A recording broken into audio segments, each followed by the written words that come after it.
माता शबरी की कथा। बात भगवान राम के जन्म से पहले की है, जब भील आदिवासी कबीले के मुखिया अज के घर बेटी पैदा हुई थी। उसका एक नाम श्रमणा और दूसरा नाम शबरी रखा गया। शबरी की मां इंदुमती उसे खूब प्यार करती थी। बचपन से ही शबरी पशु पक्षियों की भाषा समझकर उनसे बातें करती और जब शबरी की मां उसे देखती तो कुछ समझ नहीं पाती थी। कुछ समय बाद एक पंडित ने शबरी के परिवार को बताया कि वो आगे चलकर सन्यासी बन सकती है। इस बात का पता चलते ही शबरी के पिता ने उसका रिश्ता तय कर दिया।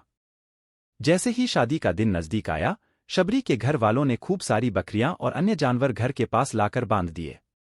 एक दिन शबरी का मां जब उसके बाल बना रही थी तो उसने मां से पूछा, इतने सारे जानवर हमारे घर क्यों लाए गए हैं? मां ने जवाब दिया, बेटी, तुम्हारा विवाह होने वाला है, इसलिए हम लोगों ने इनका इंतजाम बलि के लिए किया है। तुम्हारी शादी के दिन ही बलि प्रथा होगी और फिर इनसे स्वादिष्ट भोजन बनाकर सबको परोसा जाएगा। यह सब सुनकर शबरी दुखी हो गई।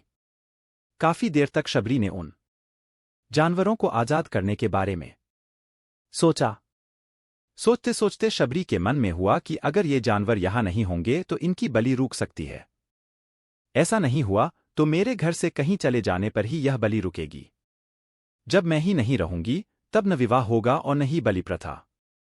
इससे मासूम जानवर बच जाएंगे। इसी सोच के साथ जानवरों को रखी गई जगह पर शबरी पहुंची। उसने सोचा कि उन्हें खोल देती हूं, लेकिन वो ऐसा नहीं कर पाई। उसके बाद शबरी जंगल की तरफ भागने लगी। भागते भागते शबरी ऋषिमुख पर्वत पहुंच गई। वहां करीब 10,000 ऋषि रहा करते थे। शबरी को लगा कि वो भी इसी जंगल में किसी तरह ऋषिमुनियों की सेवा करके अपना जीवन जी लेगी। वो चुपचाप उसी जंगल में एक हिस्से में किसी तरह से रहने लगी। शबरी रोजाना ऋषिमुनियों की झोपड़ी के आगे झाड़ू लगाती और हवन के लिए लकड़ियां भी लाकर रख देती। ऋषिमुनियों को समझ नहीं आ रहा था कि जंगल में उनके काम अपने आप कैसे हो रहे हैं। एक दिन शबरी को किसी ऋषि ने देख लिया। उससे देखते ही उसका परिचय पूछा। जैसे ही शबरी ने बताया कि वो भील आदिवासी परिवार से संबंध रखती है तो उसे ऋषियों ने खूब डांट लगाई। शबरी को इस बात का बिल्कुल भी पता नहीं था कि उसकी जाति छोटी है और उसे ऋषियों द्वारा जाति की वजह अपमान सहन करना पड़ेगा। इतना सब होने के बाद भी शबरी हर ऋषिमुनि के दरवाजे पहुंचती और उनके आंगन में झाड़ू लगाकर उनसे गुरु दीक्षा देने के लिए कहती। हर कोई शबरी को उसकी जाति की वजह से अपने आश्रम से भगा देता था। ऐसा होते होते काफी समय बीत गया। उसके बाद शबरी मतंग ऋषि की कुटिया में पहुंची। वहां पहुंचकर मतंग ऋषि को शबरी ने बताया कि वो उनसे गुरु दीक्षा लेना चाहती है। उन्होंने खुशी खुशी उसे अपने गुरुकुल में रहने दिया और भगवान से जुड़ा ज्ञान देते रहे। शबरी ने भी अपने गुरु मतंग ऋषि की सेवा करने में कोई कसर नहीं छोड़ी। वो गुरुकुल के भी सारे काम करती थी। शबरी से खुश होकर मतंग ऋषि ने उसे बेटी मान लिया था। समय के साथ मतंग ऋषि का शरीर बूढ़ा हो गया। उन्होंने एक दिन शबरी को अपने पास बुलाया और कहा, बेटी, मैं अपना देह त्यागना चाह रहा हूं। बहुत साल हो गए इस शरीर में रहते रहते। शबरी ने दुखी मन से कहा, आपके ही सहारे मैं इस जंगल में रह पाई हूं। आप ही चले जाएंगे तो मैं जीकर क्या करूंगी? आप अपने संग मुझे भी ले जाइए, मैं भी देह त्याग दूंगी। मतंग ऋषि ने जवाब दिया, बेटी, तुम्हें चिंता करने की जरूरत नहीं है। राम तुम्हारी चिंता करेंगे और ध्यान भी रखेंगे। शबरी ने राम का नाम सुनने के बाद पूछा, वो कौन है और उन्हें मैं किस तरह से ढूंढूंगी? मंतग ऋषि ने बताया, राम कोई और नहीं भगवान है।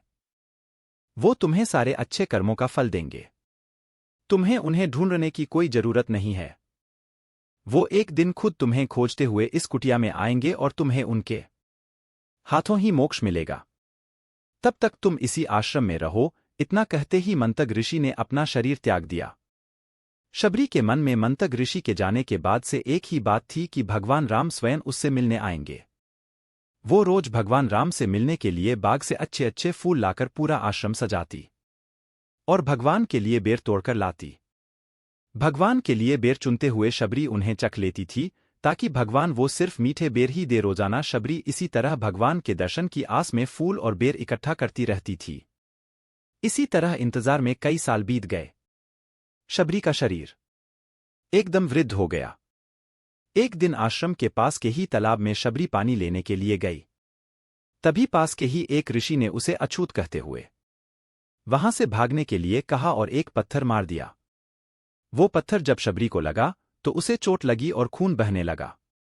बहते हुए खून की एक बूंद उसी तालाब के पानी में गिर गई। तभी पूरा तालाब का पानी खून में बदल गया। ये सब होता देखकर ऋषि ने शबरी को ही डांटा और कहा कि पापीन, तुम्हारी वजह से पूरा पानी खराब हो गया। रोज ऋषि उस पानी को साफ करने के लिए अपनी कई तरह की विद्याओं का इस्तेमाल करते। कई सारे जतन करने के बाद भी कुछ नहीं हुआ। फिर उन्होंने गंगा जैसी कई पवित्र नदियों का जल भी उस तालाब में डाला। फिर भी तालाब का पानी साफ नहीं हो पाया और वो खून जैसा ही रहा। कई सालों तक तालाब के पानी को साफ करने की कोशिश के बाद भी कुछ काम नहीं आया, तो ऋषि ने थककर सब कुछ छोड़ दिया। इस घटना के कई सालों के बाद भगवान राम अपनी पत्नी सीता के हरण के बाद उन्हें ढूंढते हुए उसी तालाब के पास पहुंचे। ऋषिमुनियों ने उन्हें पहचान लिया। भगवान को वहां देखकर ऋषियों ने तालाब का पानी साफ करने के लिए भगवान को अपने पैर उसमें डालने के लिए कहा, लेकिन पानी जैसे का तैसा ही था। ऋषिमुनियों ने भगवान से भी कई अन्य जतन करवाए, लेकिन वो पानी जस का तस खून जैसा ही रहा। तब भगवान ने ऋषियों से पानी के रक्त में बदलने की कहानी पूछी। तब ऋषि ने शबरी को पत्थर मारने वाली सारी बात बता दी। उसके बाद कहा कि वो महिला ही अपवित्र है, छोटी जात की है, इसलिए ये सब हुआ है। उसी वक्त भगवान राम ने कहा, ये सब आप लोगों के खराब वचनों से हुआ है। शबरी को इस तरह के शब्द बोलकर आप लोगों ने उसे नहीं, बल्कि मेरे दिल को घायल किया है। इसी घायल दिल के रक्त का प्रतीक यह तालाब का लाल पानी है। आगे भगवान राम बोले, कहाँ है वो? माई, मैं उनसे मिलना चाहता हूं। तब तक शबरी उसी तालाब के पास पहुंच जाती है। इस दौरान शबरी के पैर को ठोकर लगती है और कुछ घूल उस तालाब में गिर जाती है। तभी सारा पानी साफ हो जाता है। भगवान सबसे कहते हैं कि देखिए, आप लोगों ने क्या कुछ नहीं किया, लेकिन पानी साफ नहीं हो पाया। अभी सिर्फ इनके पैर की थोड़ी सी धूल ने ही तालाब का पानी साफ कर दिया। भगवान राम को शबरी पहचान चुकी थी। उन्हें प्रणाम करके शबरी ने कहा, भगवान, आप मेरे साथ कुटिया में चलिए। भगवान भी खुशी खुशी शबरी के साथ चल पड़े। फूलों से शबरी ने भगवान राम का स्वागत किया। वो सीधे बेर तोड़ने के लिए भाग गईं और चकचक उनके लिए बेर लेकर आई। उन्होंने बड़े ही प्यार से भगवान राम और उनके भाई लक्ष्मण को बेर दिए। भगवान राम ने भी उतने ही प्यार से उन बेर को खाना शुरू किया। तभी बेर देखकर मुंह बनाते हुए लक्ष्मण ने कहा, भैया, ये बेर जूठे हैं, इन्हें आप कैसे खा सकते हैं? भगवान ने जवाब दिया, लक्ष्मण, ये जूठे नहीं बल्कि बहुत मीठे हैं। शबरी माई हम सबके लिए ये बहुत प्यार से तोड़कर लाई हैं। इतना कहकर भगवान राम प्यार से उन बेर को खाने लगे। भगवान ने जाते हुए शबरी माई से कहा, आप मुझसे जो चाहे वो मांग सकती हैं। शबरी ने उन्हें कहा, मतंग ऋषि के कहने पर मैं आज तक सिर्फ आपके दर्शन करने के लिए जी रही थी। अब आप मुझे मोक्ष प्रदान कीजिए। मैं अपना शरीर आपके सामने ही त्यागूंगी। उसी वक्त शबरी ने अपना शरीर त्याग दिया। भगवान राम ने अपने हाथों से उनका अंतिम संस्कार किया और सीता मां की खोज में आगे बढ़ गए। इस तरह से ऋषि मतंग की बात सच साबित हुई और शबरी को भगवान राम के दर्शन भी हुए। तभी से भगवान राम को शबरी के राम भी कहा जाने लगा। कहानी से सीख, सच्ची श्रद्धा हो तो भगवान के दर्शन जरूर होते हैं।